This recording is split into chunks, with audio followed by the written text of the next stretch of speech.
2025년 크리스마스 이브, 모두가 한 해를 마무리하며 들떠있던 바로 그날이었죠. 그런데 말입니다. 금융시장에서는 아주 기묘하고 또 어떻게 보면 좀 불안한 일이 벌어지고 있었습니다. 그래서 오늘 우리가 던져야 할 질문은 바로 이겁니다. 연휴에 느닷없이 찾아온 이 환율의 움직임, 이걸 과연 기적이라고 봐야 할까요? 아니면 곧 닥쳐올 더 큰 위기의 경고 신호로 읽어야 할까요? 모든 이야기의 시작은 바로 이 숫자입니다.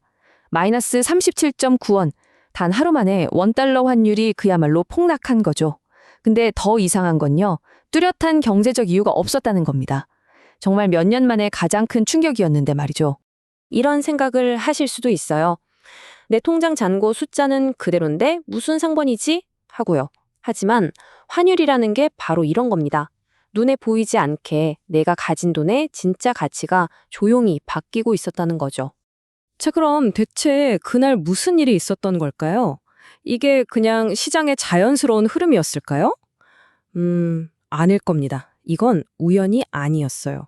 아주 거대한, 보이지 않는 손이 움직인 명백한 개입의 흔적이었습니다. 이 비유가 정말 모든 걸 말해주는 것 같아요. 이건 건강한 회복이 아니었다는 거죠. 마치 위독한 환자에게 강력한 흥분제를 주사해서 억지로 마라톤을 완주하게 만든 것과 같았다는 겁니다. 외부의 인위적인 힘이 작용했다는 아주 강력한 증거죠. 아니, 도대체 왜 이렇게까지 무리한 방법을 썼을까요? 그 동기는 바로 윈도우 드레싱이라는 개념에서 찾을 수 있습니다. 말 그대로 쇼윈도를 예쁘게 꾸미는 것처럼 회계 장부를 실제보다 훨씬 좋아 보이게 만드는 거죠.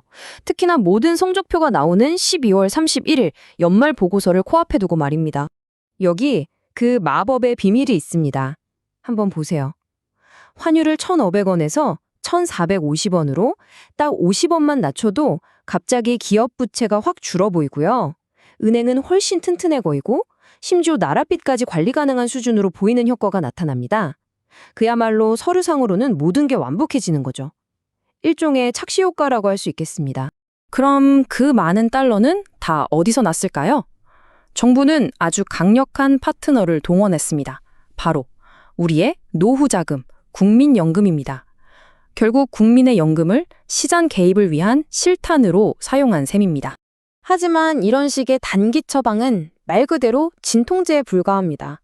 당장의 고통은 잠시 잊게 해줄 수 있겠지만 그 뒤에 숨어있는 우리 경제에 훨씬 더 깊고 만성적인 병은 전혀 고치지 못하거든요. 여기서 우리는 완전히 다른 두 개의 이야기를 듣게 됩니다. 하나는 정부가 들려주는 일시적인 문제라는 공식적인 이야기, 그리고 다른 하나는 시장 참여자들이 실제로 느끼는 만성질환이라는 차가운 현실이죠. 사실상 이번 개입은 이 둘 사이의 간극을 잠시 메우기 위한 잘 짜여진 쇼에 가까웠다고 볼 수 있습니다. 그렇다면 그 만성질환의 근본 원인은 대체 뭘까요? 바로 이겁니다. 금리 격차. 무려 42개월 연속으로 한국에 돈을 두는 것보다 미국에 두는 게 이자가 더 높은 상황이 계속되고 있는 거예요. 돈이 더 높은 수익을 찾아서 해외로 빠져나가는 건 어찌 보면 너무나 당연한 일이죠. 이 말이 현재 정부의 전략을 정말 날카롭게 꼬집고 있습니다. 뇌종양 환자에게 진통제만 주는 격이라는 거죠. 당장의 두통, 그러니까 원화약세라는 증상은 잠시 가릴 수 있겠지만 근본적인 문제인 종양은 몸속에서 계속 자라나고 있는 셈입니다. 그런데 설상가상으로 우리 내부 문제만으로도 벅찬데 저 멀리 수평선 너머에서 글로벌 경제의 위협들이 마치 거대한 퍼펙트 스톰처럼 몰려오고 있습니다. 지금 보시는 이 외부 요인들 하나하나가 사실상 시한폭탄과도 같아요. 이 중에 단 하나라도 잘못 터지게 되면 원달러 환율이 심리적 저항선인 1,500원을 뚫고 1,600원까지 치솟게 만드는 방아쇠가 될 수도 있다는 겁니다. 자, 그럼 이제 가장 중요한 부분으로 넘어가 보겠습니다. 이 모든 상황이 나와 내 자산에는 어떤 영향을 미칠까요? 그리고 우리는 어떻게 대비해야 할까요? 일종의 금융 생존 가이드를 지금부터 알려드리겠습니다. 이런 불확실한 시기에 내 자산을 지키는 가장 핵심적인 전략은 바로 분산입니다. 전문가들이 말하는 이 올웨더 포트폴리오처럼요. 내 모든 자산을 원화에만 올인하지 말고 달러나 금 같은 안전자산을 적절히 섞어서 말 그대로 어떤 날씨에도 견딜 수 있는 튼튼한 포트폴리오를 만들어야 한다는 거죠.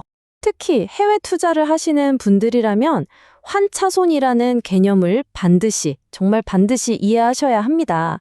이게 무슨 말이냐면 예를 들어 미국 주식으로 10% 수익을 냈다고 칩시다. 그런데 그 사이에 원화 가치가 더 올라버리면, 즉 환율이 떨어지면 실제로는 수익이 하나도 없거나 오히려 손해를 볼 수도 있다는 뜻이에요. 올해 많은 투자자들이 바로 이 쓰라린 경험을 했죠. 그럼 우리 지금 당장 뭘 할 수 있을까요? 여기 몇 가지 간단한 체크리스트가 있습니다. 내 연금 수익률은 괜찮은지, 수입 물가 때문에 내 실제 생활비는 얼마나 늘었는지 한번 점검해 보시고, 아주 소액이라도 달러나 금 같은 자산을 조금씩 모아가는 것도 좋은 방법입니다. 꼭 기억해야 할 사실이 있습니다. 우리가 크리스마스 이브에 봤던 그 인위적인 안정은 결국 미래에서 시간을 빌려온 것과 같습니다. 그리고 언젠가 그 청구서는 반드시 우리에게 날아올 겁니다. 결국 우리는 이 질문 앞에 서게 됩니다. 지금 정부가 하고 있는 이 대책들이 정말 다가올 거대한 홍수를 막아줄 튼튼한 댐일까요? 아니면 그저 거센 밀물이 밀려오면 한순간에 사라져버릴 위태로운 모래성에 불과한 걸까요? 판단은 결국 우리 각자의 몫입니다.